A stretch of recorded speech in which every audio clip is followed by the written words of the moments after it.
A ver si se conecta ya Iván.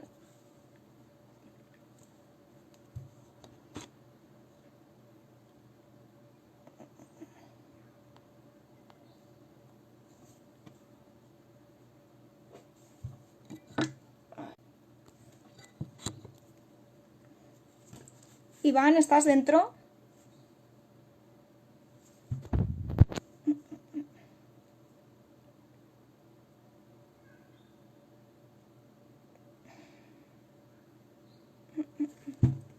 Ahora. Enviar.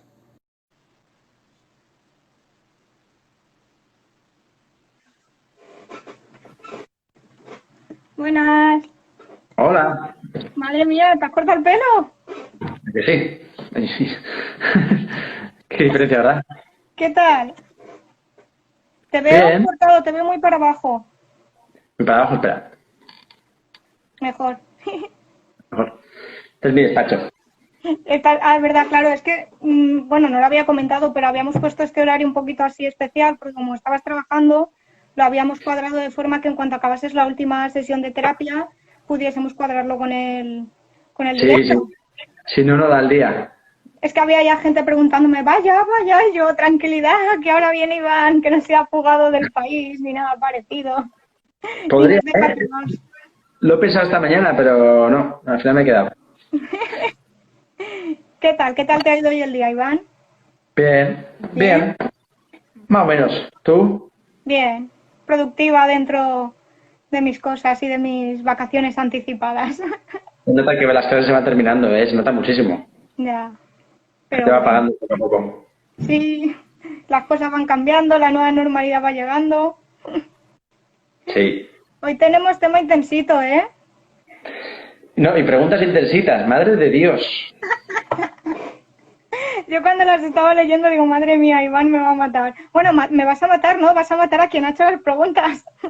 Sí, sí, no, no, se nota quiénes están detrás. Vicky y compañía, claro, claro. Sí, sí, Vicky, no. Ruth, han ido fuertes. Yo cuando las estaba leyendo estaba diciendo, ostras, ostras. Pero bueno, Pensaba que pero tenía que ver más con preguntas del día a día, pero no, no, joder, preguntas muy técnicas. no, pero en verdad está bien porque yo lo que buscaba con este directo era porque todo salió a raíz de una conversación y hablaban de funciones ejecutivas y yo lo que quería dar a entender con este directo es que el tema de las funciones ejecutivas no es tan sencillo como creemos. Ujú. Entonces, prefiero que hayan preguntas técnicas que incluso a ti, que eres neuropsicólogo y que tienes una larga experiencia, te cueste contestar y que nos dé a debate y a conversación, porque es que a mí lo que yo tampoco quiero es que se vea como que las funciones ejecutivas es algo súper sencillo, súper fácil, que todo vale y todo el mundo puede trabajar sobre funciones ejecutivas, evaluarlas y hacer planes de intervención y no es tan sencillo. Bueno, desde que Bricomanía puso el jardín al alcance de todo el mundo, yo creo que todo el mundo piensa que ya todo el mundo puede hacer de todo. Y en psicología, además, más todavía. Yo alguna vez en Twitter he dicho que de psicología, de política y de fútbol sabemos todos. Y es, de cierta manera es real. Y Ya. últimamente educación también, sabe todo el mundo. Sí, es verdad, sí. Pero bueno, eso en el confinamiento ha sido un tema bastante, ¿no?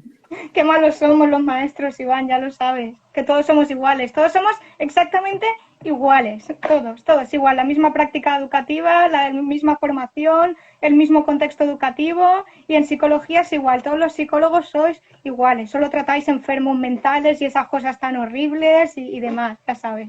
Luego nos vienen los niños y los chavales diciéndonos que dónde tenemos la cama de atarse o la camisa de fuerza o que claro, vienen estigmatizados, lógico. Pues si les estamos diciendo que vienen aquí los que están peor, y no, no es real.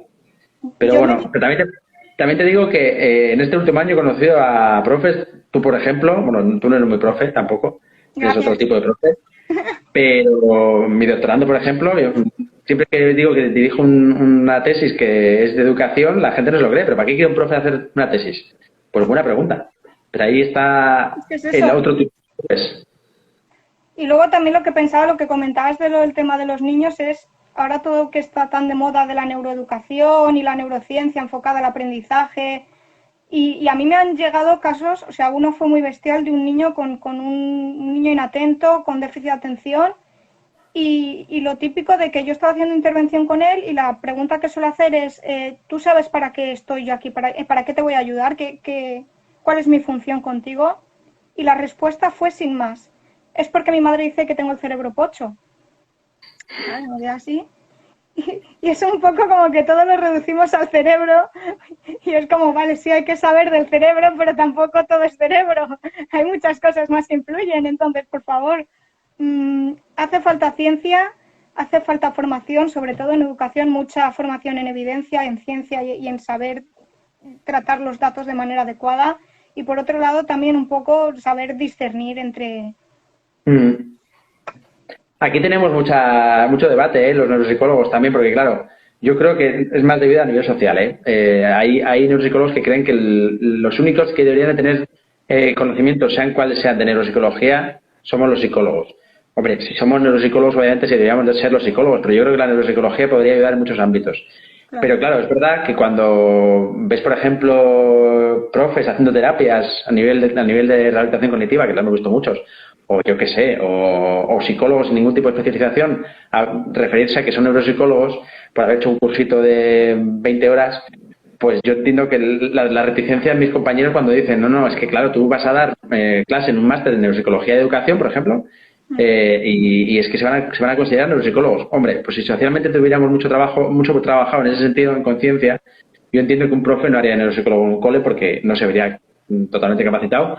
Como yo también les digo a muchos profes, yo no me metería en un aula de la ESO. Tenéis un mérito de la leche cuando metéis en una aula de la ESO con 30 chavales, porque a mí me los das de 1 en 1, que ese es mi trabajo, o de 2 en 2, o de 4 en 4, pero no de 30 en 30.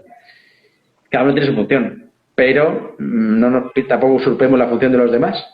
Exactamente, es súper importante, es lo que digo, incluso los maestros de educación especial, que igual algunos, pues lo típico, tú me conoces, sabes que a mí me gusta mucho, me interesa la neuropsicología, yo ahora estoy estudiando psicología, me gustaría en un futuro hacer neuropsicología, pero bueno, todo poco a poco, pero sí que es cierto que ya a día de hoy leo y me formo en neuropsicología, de hecho hace 1 año y pico hice el curso de Javier Tirapú sobre funciones ejecutivas y la relación con el TDAH y el TEA.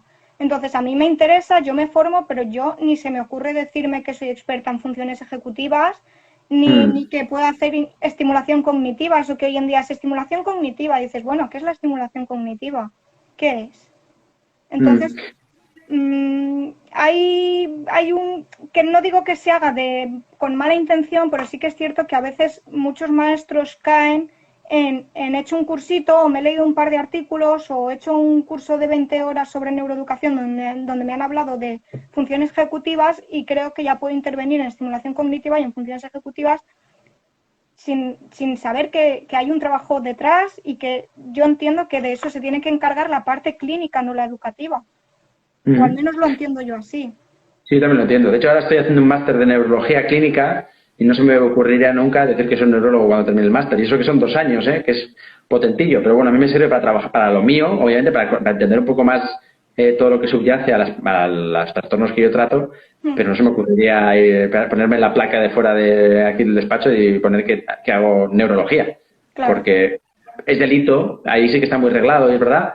Pero por otro lado es que no es cuestión de delito, es cuestión de ética, de moral y decir, hombre, yo no puedo atender a nivel de neurología porque no tengo unas nociones muy básicas que me sirven para mi trabajo, pero no para hacer neurología. Claro.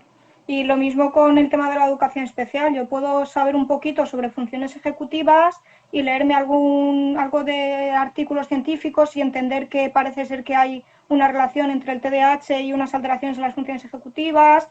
Con el TEA parece ser que sucede igual y decir, bueno, pues tirando de ahí y de lo que he ido leyendo puedo más o menos encaminarme y optimizar un poco mi trabajo, pero siempre contrastando y hablando con otros profesionales y coordinándome, en mi caso, pues a las clínicas a las que acuden mis alumnos, porque acuden con neuropsicólogos, con psicólogos, con terapeutas ocupacionales, incluso con neurólogos. Entonces, coordinándome, a ver, cuéntame, explícame cómo puedo hacer y de qué forma yo puedo saber qué son exactamente las funciones ejecutivas y cómo puedo optimizar mi trabajo para ayudar a que tanto tu programación, tu plan de intervención como el mío vayan a una.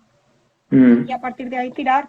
Pero cuando ese niño o esa niña no está pudiendo acudir a un profesional clínico externo que le está valorando, le está evaluando las funciones ejecutivas, va a decir, pues mira, pues por aquí, pues por allá, pues no sé qué. Pues incluso tiene, que esto sí que me gustaría hablarlo más adelante contigo, lo que es, por ejemplo, el trastorno disejecutivo, ¿no? Que eso ya sería otra historia, entiendo yo. Bueno, aquí también tenemos debates. Yo alguna vez algún psiquiatra he escuchado y esto a mí me ha generado mucha reflexión. Y he preguntado muchas veces a compañeros y me dan respuestas totalmente discernientes, o sea, respuestas totalmente diferentes. Nadie me ha dado una respuesta igual. ¿Qué es el trastorno disejecutivo? Pues es cuando las funciones ejecutivas funcionan mal. Ahora, Claro. ¿en quién no funciona bien? ¿En quién no tiene alguna función ejecutiva que en algún momento patina? Pues yo creo que nadie. ¿Y en qué? O sea, al final, ¿un TDAH tiene un trastorno disejecutivo? Pues sí, pero no, porque es algo más que un trastorno disejecutivo. Es el TDAH, ¿dónde empieza el TDAH? ¿Dónde acaba el TDAH? ¿Dónde empieza el trastorno disejecutivo? ¿Dónde acaba otro? ¿No? Es un poco también cuando se dan las comorbilidades y también entiendo que la sintomatología o los signos, ¿no? ¿De qué son propios? ¿De qué constructo? ¿No? Entiendo. Sí, pero al final el trastorno disejecutivo es un trastorno descriptivo más que sindrómico, dijéramos. Es decir, lo único que describe es que las funciones ejecutivas no funcionan bien. Pero claro, cuando no funcionan bien las funciones ejecutivas, a menudo no funcionan bien, por ejemplo, memoria, y por eso no funcionan bien las funciones ejecutivas. O puede ser que tenga, por ejemplo, un Alzheimer, pues Javi Oltra, que es muy amigo mío, nos diría, pues también tiene un trastorno disejecutivo. De base, no, secundario A. Pero es que hoy en día incluso no está descrito. Por tanto, como no está descrito, lo único que sabemos es su definición aproximada, que es pues un problema a nivel de funciones ejecutivas. Por tanto, oficialmente no existe tampoco, pero es verdad que hay algunos trastornos como el trastorno cognitivo, el TCL, El tipo cognitivo el lento. tipo cognitivo lento, que tampoco están descritos, o el DAM o el TAM, que tampoco están descritos, pero no tienen nada que ver. Estos sí que son síndromes descritos, aunque no sean oficiales. El síndrome disejecutivo sería una especie de signo. Bueno, tiene una disejecución, vale, bien, pero ¿en qué? ¿En qué se basa? En esto, sí, pero ¿esto qué nos indica? Pues poco, muy poco, si no profundizamos en ese perfil. Y luego también entiendo que el profesional, ¿quién evalúa las funciones ejecutivas? ¿El psicólogo, el neuropsicólogo, el neurólogo? Toda la parte cognitiva, en general, están validados validados no, tienen suficiente información para valorarla tanto el neurólogo como el neuropsicólogo generalmente. Y luego hay otros profesionales que también suelen tener, a veces, formación específica, como puede ser el logopeda, sobre todo en toda la parte del lenguaje, pero es verdad que hay logopedas como Jaime, por ejemplo, Paniagua, que en cognición puede saber igual que un neuropsicólogo. Claro, o un TEO muchas veces también está muy formado en cognición y puede saber muchísimo también, y sobre todo si se han dedicado a TEAs o problemas graves a nivel de retraso mental o a trastornos muy orgánicos como daño cerebral sobrevenido, o ¿qué más? Un TEO, no se me ocurre nada así ninguno más, luego me reñirán. Un psicopedagogo, por ejemplo, si está muy formado en toda la parte cognitiva, también puede tener ciertas nociones de cara a evaluar a un niño y luego derivarlo. Es decir, a mí me viene genial cuando... Recalcamos el muy formado, por favor. Pero sobre todo, no, y el derivarlo. Es decir, yo tengo alrededor, por ejemplo, siempre hablo mucho de Miguel. Miguel es un psiquiatra con una formación muy clínica, pero que tiene determinados cursos a nivel cognitivo y él lo que hace es, como sé lo que os gusta tener como evaluación, te paso toda la evaluación y cuando llega a ti, tú me dices si esto está bien, si esto está mal, si tienes que pasar con una prueba más, sí, pero tiene esa formación, pero siempre lo deriva. Por ejemplo, los psicopedagogos. Yo tengo un psicopedagogo de por aquí que tiene una formación a nivel cognitivo y pasa determinadas pruebas. O que me ha preguntado y tienen unos protocolos específicos que los pasan y me apuntan muy bien lo que sabemos que nos gusta tener. Pero siempre luego derivando. Claro. Pues sí. Y al igual al revés. Yo cuando tengo, en el gabinete nuestro somos un equipo de 6 personas. Pues cuando yo atiendo a alguien como primera consulta de alguien que luego no va a ser para mí, no va a ser mi paciente, pues yo apunto todo y le digo, mira, mi percepción es esta. Pero claro, el experto en pareja, por ejemplo, eres tú. Así que tú verás cómo encuadras esto. Siempre tiene que haber una derivación, un trabajo conjunto, porque si no sirve de nada. Y en esto pasa lo mismo. Claro, esto pasa lo mismo. De hecho, el neurólogo cada vez dicen que se ven menos capacitados para hacer una evaluación cognitiva, porque son muy prototípicos a la hora de pasar una evaluación cognitiva y se pierden muchos matices y no son capaces de ver. Ellos son capaces de ver puntuaciones muchas veces, pero no los procesos subyacentes. ¿Por qué esta persona, en vez de contestarte X, te ha contestado Y? Pues eso es el neuropsicólogo más experto. Claro. No quita que en su formación, el otro día además en Twitter salía un neurólogo que decía, joder, me hubiera gustado hacer un máster específico en neuropsicología para poder ayudar más a mis pacientes. Y yo le dije, no, que te guste mejor tener en tu unidad un neuropsicólogo, Porque tú nunca llegarás a tener una formación que puedes tener un neuropsicólogo que se forma específicamente en ello y trabaja en ello todo el rato. Y decía, ya, pero a falta de eso, ya dado que en el Sistema Nacional de Salud no tenemos esa opción, pues por lo menos saber un poco más de neuropsicología para poder cubrir esa parte. Yo entiendo esa parte, pero si nunca nos validamos como profesionales expertos en lo nuestro, pues tendremos un problema. Y luego, además, el tema de la evaluación, incluso, o sea, tú evalúas las 8 o 9 funciones ejecutivas, entiendo, depende también del paradigma. O la 1, porque hay modelos que dicen que es una unitaria y que no funciona sin más. De hecho, alguna vez a terapeuta también se lo he escuchado. Una especie de factor que es como, dijéramos, como que envuelve a toda la cognición, a todos los procesos básicos. Y de hecho, hay un, no me acuerdo si es Miyaki, uno de los que cuando empezaron a hablar de Oleza, por ejemplo, en su momento, habló como funciones ejecutivas como un global. Esas, dijéramos, como un supervisor que gestiona todos los procesos cognitivos. Eso sería un poco la definición de una función cognitiva, o sea, unas funciones ejecutivas como si fuera un único constructo. ¿Qué evalúo yo? Pues depende. Si hablamos de TDAH, evaluaría la capacidad de inhibir si es un TDAH tipo hiperactivo impulsivo, que podría estar dentro de las funciones ejecutivas. Otros dicen que está dentro de otras, de la atención, por ejemplo. Bueno, generalmente se evalúan las dos a la vez. Evaluaría la capacidad de planificación que tiene y de secuenciación, por ejemplo. Y evaluaría los procesos atencionales sí o sí, porque al final es un trastorno atencional. Y ahí dentro de los procesos atencionales tenemos la inhibición, por ejemplo, la atención alternante, podríamos tenerla dentro de las funciones ejecutivas o de la atención también, que estaría ahí en medio. Y la velocidad de procesamiento, por ejemplo, también hay gente que lo mete como atención, hay gente que lo mete como funciones ejecutivas y hay gente que lo mete como paraguas. Como paraguas quiere decir que engloba todo. Y es una... Por ejemplo, Marcos Ríos es de los que piensa que es una propiedad del sistema, le llama. Es decir, que el sistema funciona más... Eso es, o más despacio o más rápido. Y por tanto... Si pusiera más despacio, mi memoria va más despacio. Entonces, la toma de decisiones también será más lenta o más rápida. Efectivamente. Y ahí dentro de la toma de decisiones, pues también hay modelos que dicen que son unas cosas y hay modelos que dicen que son otras. Y hay modelos que incluso la toma de decisiones no la tienen dentro de las funciones ejecutivas, la tienen como un resultado de la cognición como proceso completo, dijéramos. Claro, porque afectarían otras cosas que influirían directamente en la toma de decisiones, como aprendizajes previos, ¿no? Eso sería como tenemos unos inputs que en TEA se ve muy bien como a veces esa entrada de input son como muy altos en el sentido de que no tienen capacidad de filtrar a nivel sensorial y por tanto pues les aturulla, ¿vale? Y el toma de decisiones sería justamente lo contrario, que a la hora de salir esa respuesta, a la hora de salir esa elaboración, después de haber pasado por todas las máquinas, dijéramos, a nivel cognitivo, pues lo que sale no es del todo adecuado y no lo sacamos hacia afuera de manera adecuada. Vale, entonces estamos de acuerdo en que hay varios modelos que explican lo que son las funciones ejecutivas y que no es como se suele creer desde educación de sí, hay 8 o hay 9. No, de hecho esto lo estamos trabajando mucho con Pedro, que nos verá, supongo, porque él se ha puesto a leer, él va a hacer un proyecto que tiene que ver con funciones ejecutivas, estilos de educación dentro del aula y luego autorregulación, por ejemplo, y motivación. Entonces quiere reunir todas esas variables de un punto de vista más cognitivo y pasárselas a alumnos suyos, de cara a ver si cuando cambiamos la metodología o si introducimos determinado, por ejemplo, vínculo entre el profesor y el alumno, cambian las funciones ejecutivas en una intervención, me refiero, si cambian y cómo se dan. Entonces, lo primero que ha tenido que leer él ha sido todo lo que tiene que ver con modelos de funciones ejecutivas, modelos de autorregulación. Entonces nos llevamos como 6 meses hablando casi cada 2 o 3 días y me manda monólogos del tipo, oye, pero si tú me dijiste que no sé qué y acabo de leer que el modelo no sé quién, esto no es verdad. La regulación emocional, que me ha preguntado muchas veces, ¿tú qué crees que es la regulación emocional? Y el otro día me manda un artículo de Diamond del 2013 que tiene un modelo muy chulo de funciones ejecutivas en el cual la regulación emocional está debajo de las funciones ejecutivas, es como que las matiza. Y me dice, pero esto no me lo dijiste tú me dijiste que era el que regulaba el proceso cognitivo y la respuesta. Y bueno, pues es otra forma de verlo. De hecho, hay muchos modelos que no están escritos, por ejemplo. Entonces, el modelo que coloqué, por ejemplo... Estamos en ello, estamos trabajando, estamos aún pensando dónde vamos a enfocar esta línea de estudio y por ahora no tenemos suficiente material escrito porque aún estamos barajando las hipótesis, ¿no?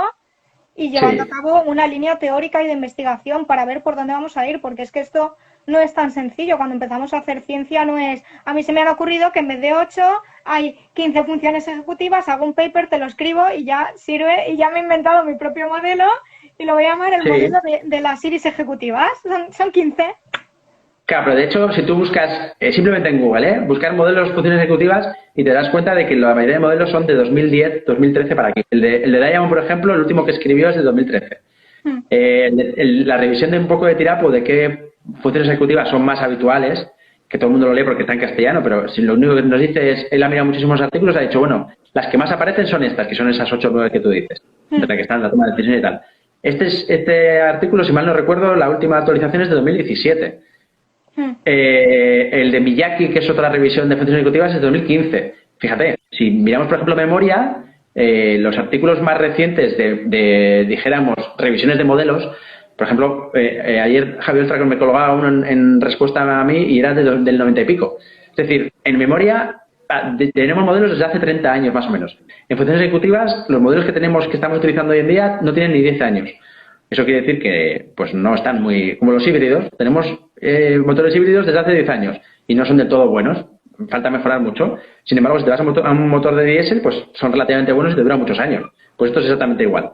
En funciones ejecutivas tenemos muy poquito sabido y se va haciendo cada día muchísimo. Y tenemos poco definido, porque cada uno piensa en funciones ejecutivas como una cosa muy diferente.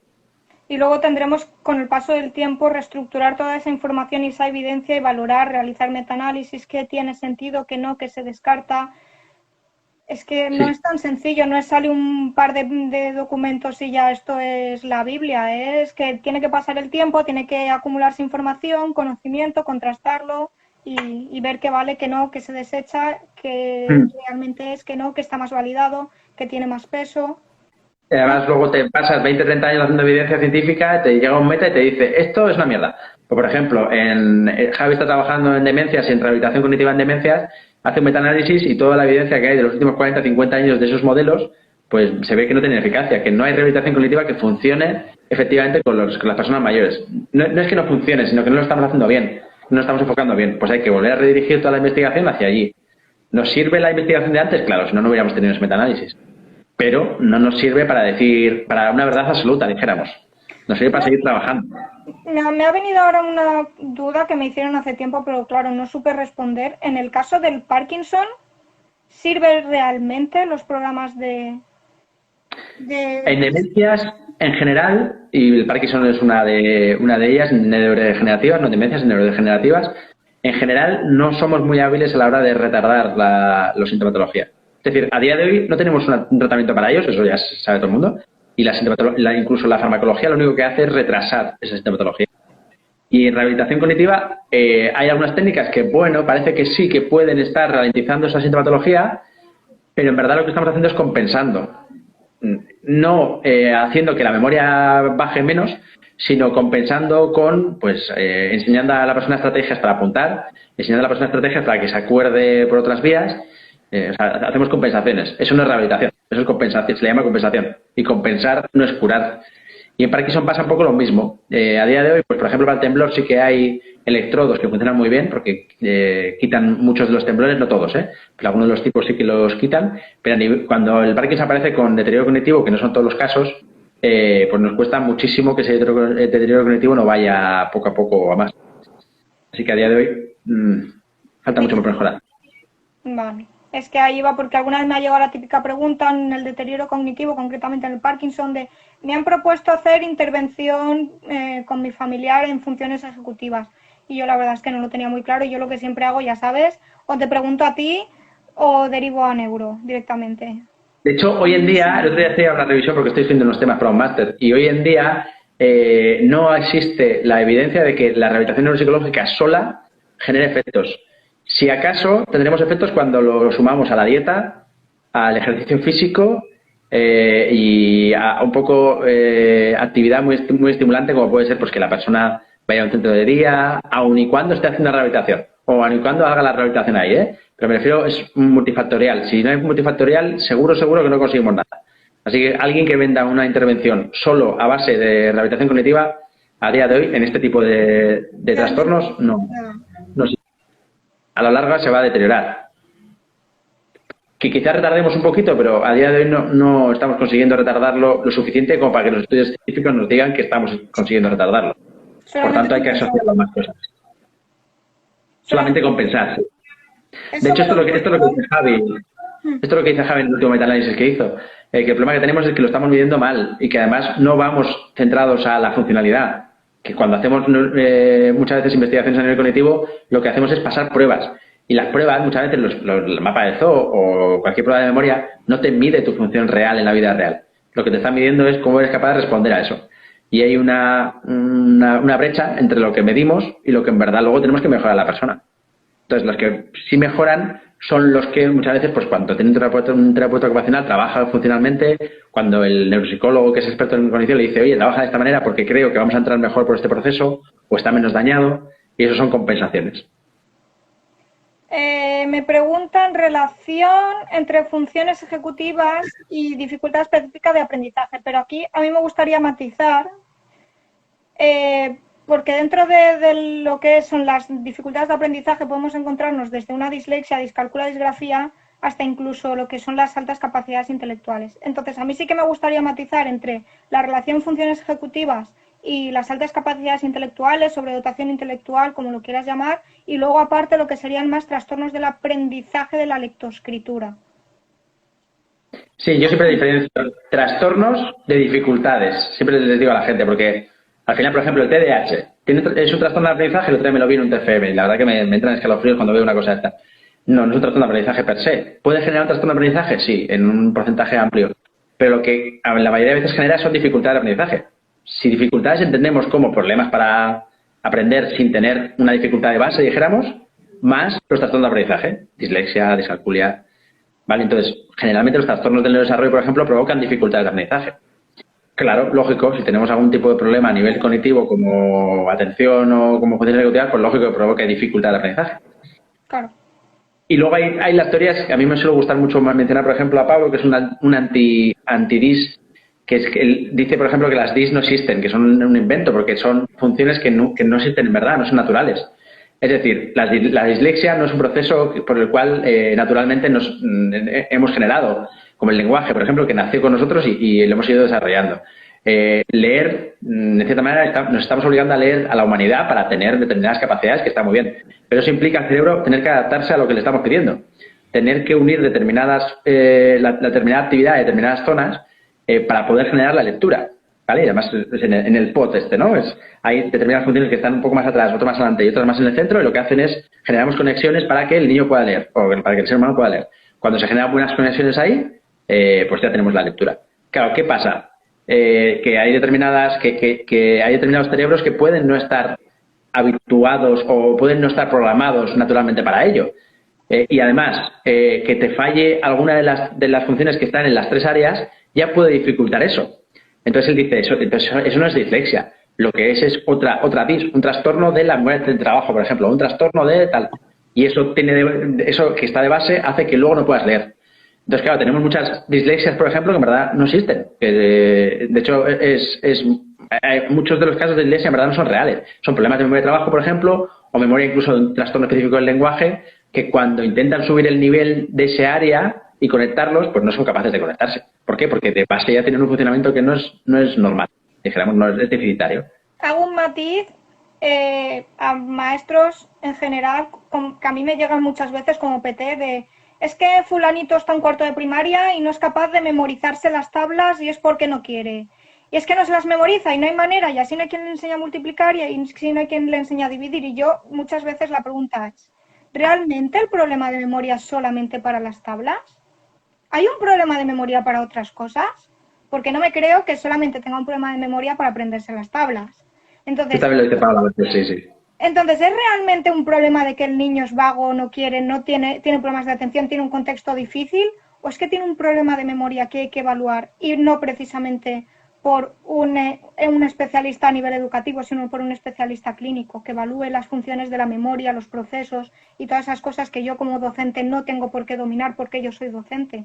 Pero por lo menos sé que si no puede memorizar unas tablas de multiplicar después de 3 años intentándolo, es porque algo falla. Y no solamente por las tablas, habrá algo más, entiendo yo. Pero yo también creo que algo falla cuando tenemos que calificar a un alumno de vago, ¿eh? Yo siempre digo que los niños son como un río. El agua siempre fluye al principio. Otra cosa es que le vayamos poniendo piedras. Si le vamos poniendo piedras, el agua va a tener que adaptarse o en un momento determinado estancarse. Y por tanto no pasa el mismo caudal de agua que pasaba antes. A mí me parece un poco esto también. O sea, los niños los vamos de cierta manera obligando a aprender desde pequeños cosas que igual no están, por ejemplo, preparados para aprender, pues obviamente nos estamos cercenando poco a poco la motivación. Y al revés, si a los niños les estamos enseñando a leer en primero de primaria, cuando ya han aprendido a leer 2 años antes, en segundo de infantil, pues obviamente la motivación se pierde, no quieren seguir ese sistema. Lógico. Pero eso no quiere decir que sea un niño vago, quiere decir que es un niño que lo hemos desmotivado. Y de hecho, solo hay un síndrome amotivacional, se llama, descrito, y tiene que ver con algo orgánico, y es con fumar porros. No hay otro síndrome, o sea, no hay un trastorno que se le llame trastorno amotivacional por apagarse una función de una manera natural, ¿vale? Obviamente, si el sistema de recompensa se va apagando, pues tendríamos un síndrome amotivacional que llamaríamos, un síndrome de alguien vago. Y esto lo vemos en gente que consume cannabis mucho, ¿no? Que poco a poco es como que se va retardando y que se va poco a poco parando. Pues esto sería, pero en los niños no lo vemos. En los niños tiene que ver más con un componente psicológico. Es luego también, por ejemplo, la alexitimia. Yo he llegado a oír que todos los niños con TEA tienen alexitimia. ¿Nos puedes explicar qué es la alexitimia y si es cierto o no es cierto? Voy a buscarte la definición, porque no me suele gustar dar mis opiniones acerca de esto. Te estoy haciendo que te tires a la piscina, Iván. Me vas a matar, lo sé. Es una falta de correspondencia entre la emoción sentida y la expresada, dijéramos, por decirlo de manera un poco técnica. Pero claro, si un TEA no es capaz de identificar emociones, ¿cómo va a representarlas? Pero esto, al final, yo creo que es algo tan básico como conocer la evolución de un niño. Es decir, un niño empieza por reconocer las emociones de los demás, lógico, ¿no? Y es como que las emociones entran hacia adentro. Reconocerlas de manera básica me refiero, Pues una emoción puede ser, esto a mí, algunos psicólogos también me van a pegar de leches, pero es la vinculación que siento con mi madre, por ejemplo, puede ser una cierta emoción. Al final las emociones son funcionales, son algo que te mueve a hacer algo. Y para mí un apego, por ejemplo, pues es un tipo de emoción, o más compleja, puede ser un tipo de emoción, no las básicas. Entonces eso empieza desde fuera, o reconociéndolo fuera y va metiéndose hacia adentro.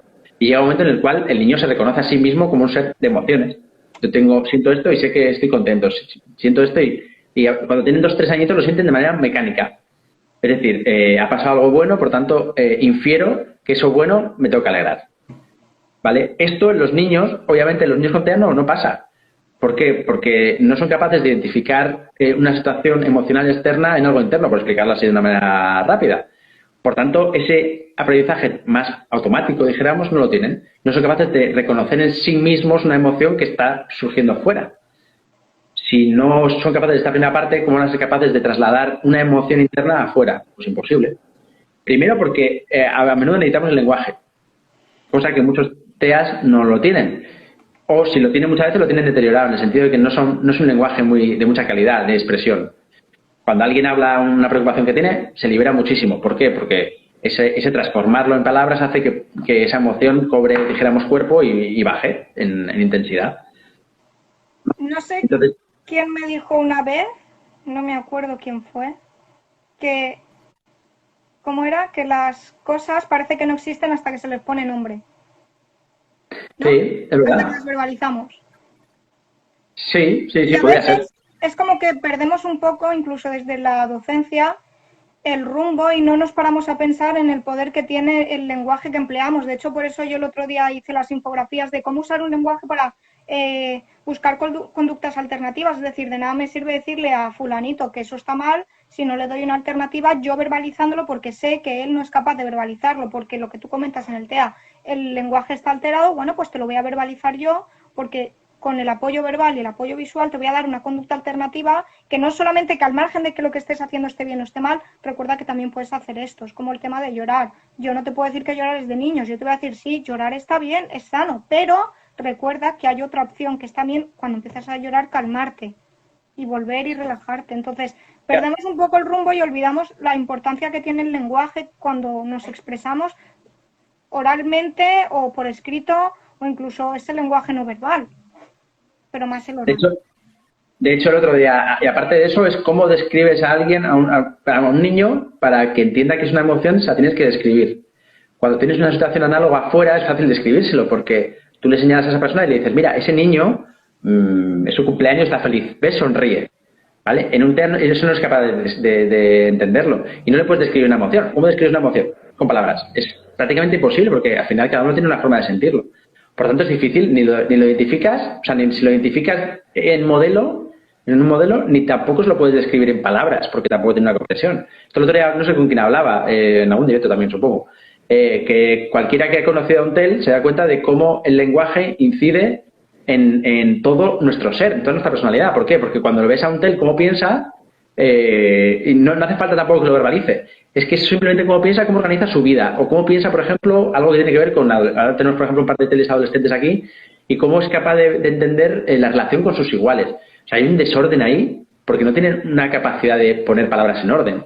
Entonces, ese tel se traduce hacia adentro, y al traducirse hacia adentro, pues esos pensamientos son totalmente anárquicos, totalmente desorganizados. Al final, el lenguaje no es solo para comunicarnos con los demás, sino también para comunicarnos con nosotros mismos. Y es verdad que los sordomudos, por ejemplo, se comunican consigo mismos por imágenes o por pensamientos más abstractos que no tienen que ver con la palabra porque no la conocen muchas veces, pero ya es una forma. Sin embargo, a los TEAs no les puedes dar esa forma de representación porque es precisamente eso lo que les falta.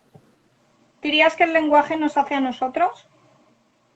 Totalmente. Y el lenguaje va guiando cómo vamos siendo. El otro día tuvimos una discusión muy chula también en Twitter, porque la gente decía, bueno, hay niños que aunque les cercenes la parte del lenguaje, a nivel de, por ejemplo, de razonamiento espacial siguen siendo muy buenos. Bien, pero estamos hablando de algo mecánico, no algo que se tiene que integrar en la cognición y en la psique, en la de una persona. De hecho, oímos cada 2 por 3 en trastornos como la depresión, ¿no? Cómo te hablas a ti mismo hace mucho de cómo vas a sobrellevar determinados síntomas y de cómo de graves pueden ser para ti. Y por eso muchas veces digo que los TDAH no tenemos que decir que son TDAH, sino que tienen TDAH. Esto lo digo muchísimas veces, pero es verdad. Sacar fuera el problema hace que tengas más capacidad de trabajarlo, porque es como si fuera algo que manejas. Sin embargo, está dentro de mí, yo no puedo...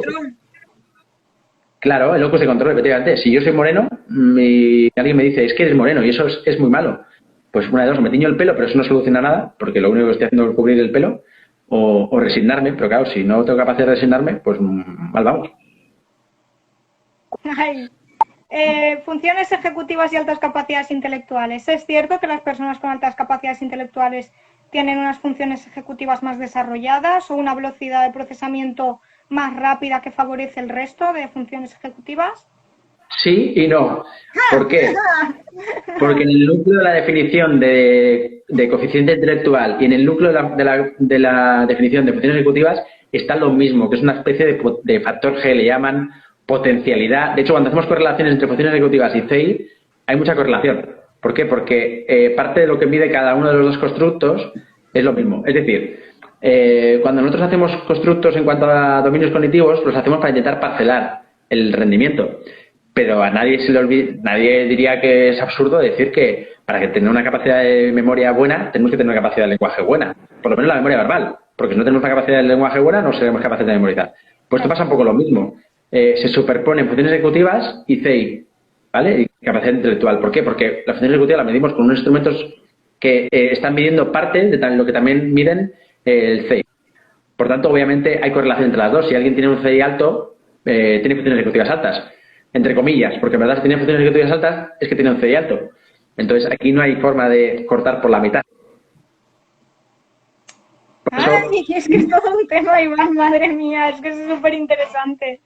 Claro, por eso sí, ¿no? Porque no podemos, es decir, joder, no sé, a Javi y otras se le ocurren así explicaciones muy raras. Por ejemplo, el número de... Hay una página web además que es muy chula porque tiene correlaciones así como muy... Se le llamamos espurias, que parecen como muy aleatorizadas, como muy al azar. Por ejemplo, el número de helados que se consumen en Estados Unidos tiene que ver con el número de chicas guapas que hay. Y si lo miras, hay estudios probablemente que lo hayan medido y te dicen, sí, hay correlación entre una y otra. Es decir, hay una asociación. Cuanto más helados consume la gente, más guapa ven a las chicas. Entonces, luego empiezas a analizar un poco la relación y, claro, siempre hay como 3 o 4 eslabones que te acercan de una variable a otra. Por tanto, siempre hay correlación. A nivel psicológico hay correlación entre todas las variables psicológicas. ¿Por qué? Porque al final, entre 2 o 3 eslabones siempre se terminan conectando. Entonces, más o menos, siempre hay relación. No sé cómo se llama la página, no lo sé, pero esto a Javi y otras la vamos a preguntar y lo colgaré por mi Twitter o por ahí. Nos preguntan también, creo que ha sido Ruth, sí, creo que ha sido Ruth, luego pues Ya sabes que le pegamos tirón de oreja por ir tan a tope con las preguntas, como a Vicky. Pero no, está bien, porque está saliendo una conversación interesante. Pero nos preguntan si... Que me han corregido una cosa y es verdad, tiene toda la razón. Sordomuda no se usa el término y yo que critico mucho que se use deficiencia, sordomudo, retraso mental, que el otro día vi un TFM también y puso un suspenso porque es una cosa muy grave, es verdad, sordomudo no. Sería una discapacidad auditiva. Auditiva. Sí. Auditiva, verbal o audioverbal, en este caso. Porque es verdad que el aparato fonatorio, no fonológico, fonatorio, no está estropeado. Lo que está estropeado es la parte de la cognición o la parte sensorial que no te produce ver, porque también hay sordomudos que son corticales. No nos olvidemos de ellos tampoco. Tienes toda la razón, Carmen. ¿Carmen es? Sí, Carmen. Sí, Carmen. Y Wico también, eso. Pregunta, ¿funciones ejecutivas lo consideras un constructo de moda hoy en día? Yo siempre soy de los que definimos el factor moda o el constructo moda. Hombre, está de moda porque la neuropsicología está de moda, la neuro está de moda, ¿no? Entonces, todo lo que suponga neuro y psicología está de moda, neuropsicología. La memoria ya está un poco desfasada porque es lo primero que se descubrió allá por el año 60-70. Y entonces ya es como que está pasado de moda. ¿Y tampoco te crees que sabemos tanto hoy en día en educación sobre memoria? No, el otro día colgó un modelo además y me sorprendió porque tiene como 200 likes y no sé cuántos retweets. Y pensé, pero si esto es básico en neuropsicología, ¿cómo la gente no lo sabe? Y hoy Aaron me decía, pero eres consciente de que muchas veces la gente no sabe lo que nosotros sabemos y, verdad, es un sesgo de profesión. Yo sé mucho de lo mío, pero sé un poco de los demás. Entonces pienso que lo que yo sé es como lo básico. Luego lo que nos están enseñando desde las facultades de educación, porque yo a mí en psicología me enseñaron PNL, inteligencia emocional y derivados, que yo decía, pero esto a mí ya me sonaba raro. Imagínate. Bueno, la inteligencia emocional a mí no es un constructo que me disguste tampoco, ¿eh? A mí tampoco, pero está visto como que solamente te explico lo que son las inteligencias múltiples, la PNL y ya está. ¿Qué más suena eso, la PNL, madre, por Dios? Me acuerdo además que había muchos cartelitos de cuando yo salí de facultad de los cursos de PNL y era como, sí. ¿Qué es eso? A día de hoy no he profundizado mucho en ello, pero que tampoco, no sé, no me atrae ese tipo de cosas teniendo en cuenta que no tienen mucha... Lo único que vamos a hacer es destriparlo y creo que al final cada uno que se gane la vida como quiera, siempre y cuando sea de manera honrada. Que la gente desarrolle teorías, que me parece genial. De hecho, a mí en psicología lo primero que me dijeron primero fue en psicología todo vale a no ser que se demuestre que no vale. Y era como, es un poco triste, pero es verdad, porque a día de hoy hay tantas teorías que muchas de ellas no están validadas al 100%, dijéramos, porque hay muchas que están validadas. El conductismo, la cognición incluso, hay muchas que no están validadas dentro de la cognición. Es decir, en TDAH, ¿qué cosas habría que medir? Pues si yo te he dicho unas antes, probablemente si viene Aaron te diría otras. Si viene, yo qué sé, te diría otros. Entonces, no está validado. Yo creo que esto es lo que más funciona en TDAH, pero a día de hoy no hay una evidencia inconstatable. También te digo que en Alzheimer tampoco hay evidencia incontestable de que lo que tengamos enfrente, sean X síntomas, X cuadro, sea Alzheimer. Por tanto, no solo nosotros, la medicina también pasa lo mismo, que tiene que intentar de inferencias más de verdades. Por tanto, pues bueno, las funciones ejecutivas son un constructo de moda para explicar determinadas cosas que necesitamos explicar a los psicólogos. Y también está muy chulo para trabajar determinadas cosas en el aula y en casa, pero no es la panacea tampoco de todo, porque al final cuando se pone algo de moda es como si fuera, las funciones ejecutivas. Vamos a volverlo todo wonderful. Y volvemos a lo mismo. Quien se tiene que encargar de trabajar sobre funciones ejecutivas tiene que ser, o sea, quien lo evalúa es un profesional clínico, que es lo que yo quiero insistir mucho. No podemos llegar y tengo un niño con TEA, con TDAH, y le voy a hacer un plan de intervención en funciones ejecutivas y voy a hacerlas todas a la vez, o me voy a dejar algunas porque no sé cómo se trabaja la toma de decisiones, algo tan complejo, o la flexibilidad o la fluidez verbal me la salto, por ejemplo, no sé, y estas sí, estas no, que parece que cuando hablas de funciones ejecutivas solamente es la inhibición, ¿no? La planificación y como mucho la atención, depende de cómo lo hayan entendido, si es atención alternante o es atención como tal, es un poco las 3, 4 que siempre se trabajan y es como el resto... Yo le daría la vuelta, porque yo tampoco creo que en el aula tengáis que trabajar funciones ejecutivas, me explico, En el sentido de que yo creo que tenéis que trabajar cosas a nivel holístico, claro. y tener nociones o tener conocimientos de las funciones ejecutivas para saber si en un niño no están funcionando bien, el saber qué función puede ser para luego describírsela al profesional determinado o para incluso intentar incidir, porque a veces son simplemente un retraso en el desarrollo y ya está. Intentar incidir sobre ella y trabajarlo, pero a nivel global, generalmente se tienen que hacer tareas muy holísticas. Pues yo, en esta época de confinamiento, por ejemplo, también les he dicho a los alumnos que no vamos a trabajar, o sea, ya que estamos en casa, vamos a aprovechar a trabajar como un niño cocina, por ejemplo, o como un niño. Ayer mi hija estuvo pelando patatas con la mano y trabajando la motricidad con los dedos. Pero no hace falta que le diga a mi hija, mira, ahora te voy a decir 10 dígitos y me vas a decir al revés. ¿Para qué? No tiene ningún sentido trabajar memoria de trabajo, por ejemplo, de manera específica en un niño que no lo necesita. Sin embargo, si yo cortando patatas le hubiera que la niña, yo qué sé, está en bucle, o que cuando habla un niño veo que no es capaz de, yo qué sé, de decirme lo que ha dicho, las ideas hacia atrás, o ahí veríamos determinadas cosas que diría, oye, pues mira, esto tiene que ver con memoria de trabajo, o planificación. O es que el niño no es capaz de vestirse, por ejemplo, que es una tarea holística.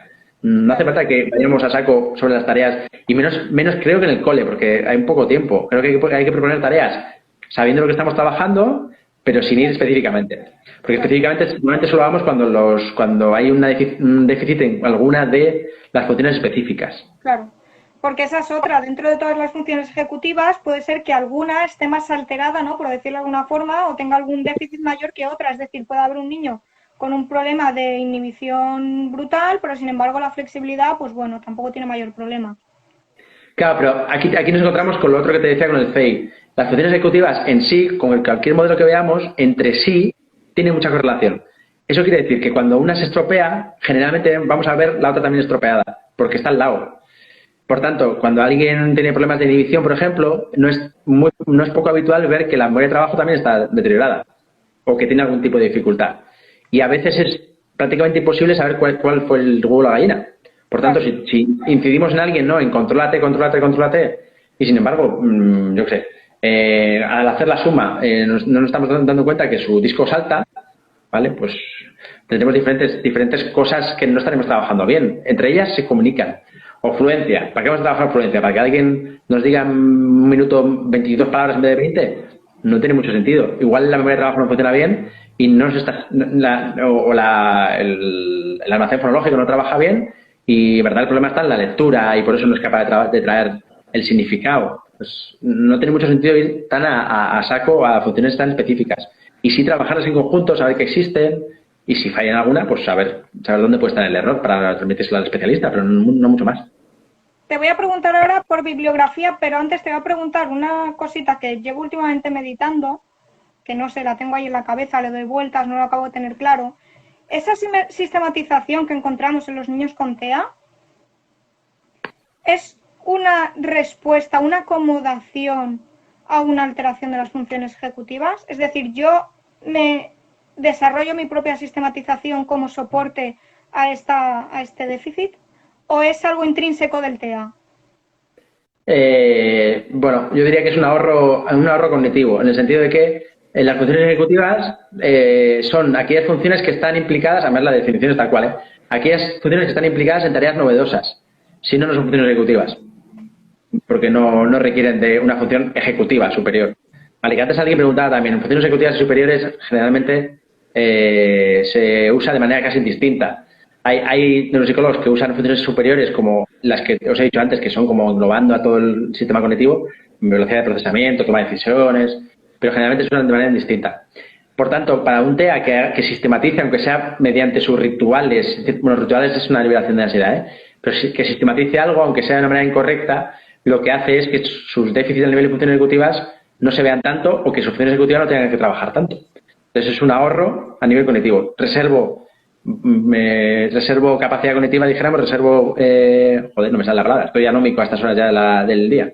Reservo... El esfuerzo, ¿no? El rendimiento, optimizo el rendimiento. Eso es. Reservo mucho en las dificultades de aprendizaje, es intentar optimizar el rendimiento, enseñarles. Recursos cognitivos para dedicarlo a otra cosa que me genera más, que en el caso de los TEA muchas veces es pues, el procesamiento sensorial o la identificación de determinadas cosas. De ahí viene, sí. Y por último, bibliografía Chachi, para maestros. Bibliografía Chachi, tengo que preguntar esto, Tengo que preguntar esto porque Bueno, a ver, depende para qué. Aparte de que Alguien... te lean a ti en redes sociales, y ahora luego quiero que hagas publicidad de tu curso, porfa, que me he apuntado yo también. No sé cuándo, sé que es en julio, pero me he apuntado ya. A ver, si partimos de un nivel básico, ¿vale? Hay un libro de Tirapu que a mí... Yo no lo he leído entero, pero es verdad que he oído mucho hablar de ello y sí que he visto el índice y tal, y creo que es muy asequible para cualquiera que empiece en esto. Y se llama Neuropsicología de la corteza prefrontal y las funciones ejecutivas. Lo tengo. Que están Tirapu, Alberto García Molina, Marcos Ríos Lago y Ardila. Es un neuropsicólogo...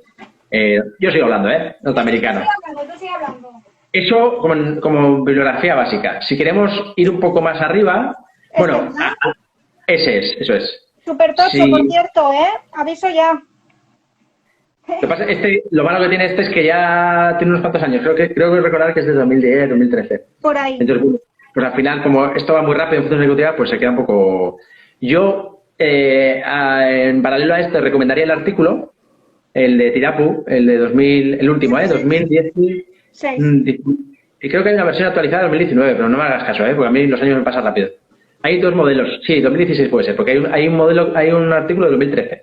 Está en revista de neurología, esto está en abierto, pero tenemos que tener en cuenta que esto no es un estudio científico, es decir, lo que él hace es revisar mucha bibliografía y ver las funciones ejecutivas. Sigue hablando, que lo dejo yo aquí puesto, sí. A ver si... Un poquito más para atrás, que si no se ve. Neuropsicología de la corteza prefrontal y las funciones ejecutivas. De todas formas, luego me preguntáis si os lo escribo por privado, ¿vale? El artículo de Tirapu es de eso, tenía una versión de 2013 y otra de 2016 que está actualizada, pero esto no es un modelo científico, dijéramos. Lo que hace es revisar toda la bibliografía que hay y decir, vale, pues estas son las funciones que más se repiten. ¿Eso qué quiere decir? Pues que cada uno se le monta el modelo como él quiere. ¿Vale? Y de hecho el mismo Tirapu, en el curso del año pasado, por ejemplo, cuando estuvo en un curso que dirigí yo en Donosti, pues él mismo dijo que había 2 o 3 funciones que a él ya no lo convencían del todo. Bueno, que ya lo convencían, no, que cuando hizo el modelo no lo convencían, pero que las cogió porque se repiten mucho, claro. Para que os deis cuenta. Luego, si vamos subiendo, hay un artículo de Miyake que creo que es de 2013, no me acuerdo del título, pero es muy fácil porque si ponemos Executive Functions y Miyake es con Y la segunda, Miyake y latina la primera y segunda Y.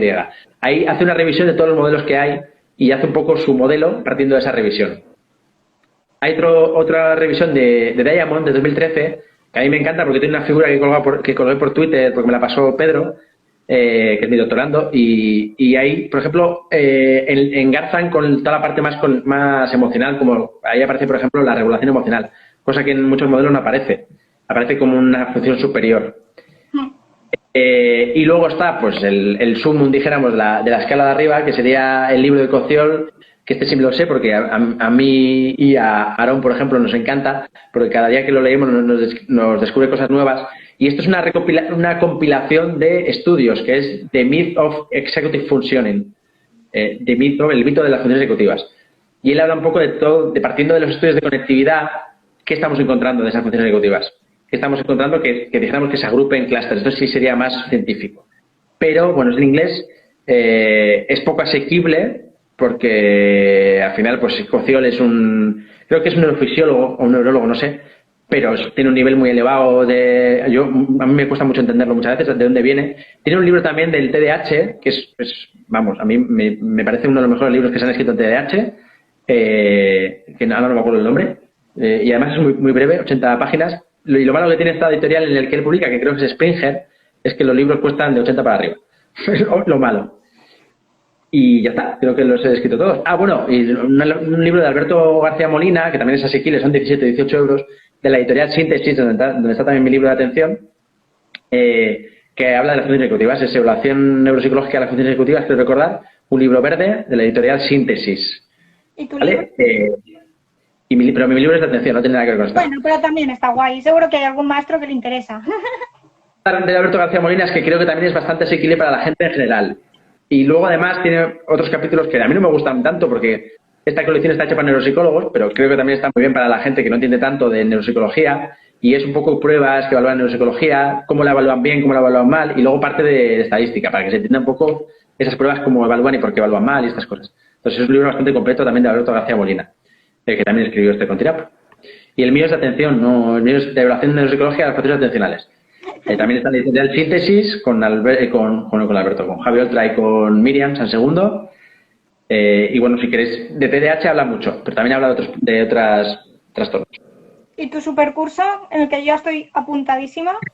Mi curso tiene dos ramas. Una rama presencial, que yo me he cabezonado y quiero hacerlo presencial porque a mí me gusta tener contacto con los alumnos y bastantes webinarios y cosas que estamos haciendo, a la cual se puede apuntar cualquiera que quiera venir porque hay aviones. Aunque Iris quiera hacerlo online, hay aviones y puede venir. Porque te odio, claro, ya lo sabes. Que luego me llamas abuela cebolleta. Vamos a hablar de TEA y TDAH y una visión transdisciplinar. Sobre todo este año queremos enfocarlo desde la parte más intervención. El año pasado hicimos la parte más evaluación y la gente se quedó un poco con la parte, eso, pues que un poco con pena de no tener la parte de intervención. Entonces, en este curso estarán María Merino, que es la estrella este año, María José Más, que también es la estrella, pero repite, entonces es menos estrella, porque el año pasado estuvo. Estará Jonathan Molina, que es un psicólogo cognitivo-conductual que se encarga mucho de TDAH, que a mí lo que más me gusta de él es su empecinamiento en detectar los TDAHs de manera precoz. Está haciendo un proyecto en el cual los detecta a nivel preescolar para intentar un poco estimulándoles que no terminen teniendo un diagnóstico de TDAH, que a mí me parece la bomba, por eso me gusta tanto él. Y además me aporta, yo soy muy cognitivo en cierta manera, tampoco soy 100% neuropsicólogo, pero él es muy psicólogo. Nos quedan 2 minutillos. Aviso. Ah, vale. Y la otra persona, se me está olvidando alguien. Ah, y Mar Romera. También está aportando la parte educativa. Entonces, hay una parte directo no. Se va a hacer en directo allí presencial y quien no pueda venir presencial, pues va a ser en streaming también online. Entonces se puede apuntar, hay que apuntarse con 2 links diferentes, pero bueno, para que sepáis, es los cursos de verano de la UPV. De la Universidad de Valladolid. Luego, si quieres, comparto enlace o algo, que me pregunten y respondo, si no, ahora que te sigan en Twitter, en Instagram y que te vayan. Sí, alguien comentaba hacer hilos, pero es difícil hacer hilos en Instagram, tiene que ser en Twitter. Sí, pues en Twitter. Y nada, y eso que te pregunten a ti o que me pregunten a mí, les paso el enlace, porque ya te digo, yo ya sabes que Bilbao me pilla mal, que yo prefería el de Alicante, que me tocó cancelar el hostal y todo. ¿Tú te crees? Para que luego digas, pero otra vez. Ese es mi email. Ese de abajo es mi email. Si necesitáis alguna cosa, me preguntáis. Pues nada, Iván, muchas gracias por el directo. Oye, qué guay. Qué rápido se ha pasado, ¿no? Ya, sí, son casi 20. Digo, no voy a apurar, pero como antes me he dejado una horita. Oye, pues ya. Sí. Pues cuando quieras hacemos la segunda parte. La segunda parte también de funciones ejecutivas o de otro tema, va. Bueno, pues de funciones ejecutivas, ¿qué nos queda? De hecho, podemos hacer la puñeta a Ruth y hacerle competencia y hacer cómo trabajar funciones ejecutivas con juegos, que la otra vez que hicimos el directo lo hicimos un poco por encima.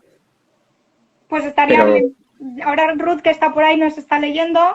Sí, por eso. Me ha dicho que saludar. No, y Vicky también está por ahí, que ha dicho que saludáramos. Pues hacemos eso. Podríamos hacer un macro directo, así que ya he visto que lo puedes hacer por YouTube y por Facebook, algo así, ¿no? En stream ya, sí, lo podemos hacer con la plataforma esta y hacer, como hicimos la charla esta de 2 horas del tiempo violento. Sí.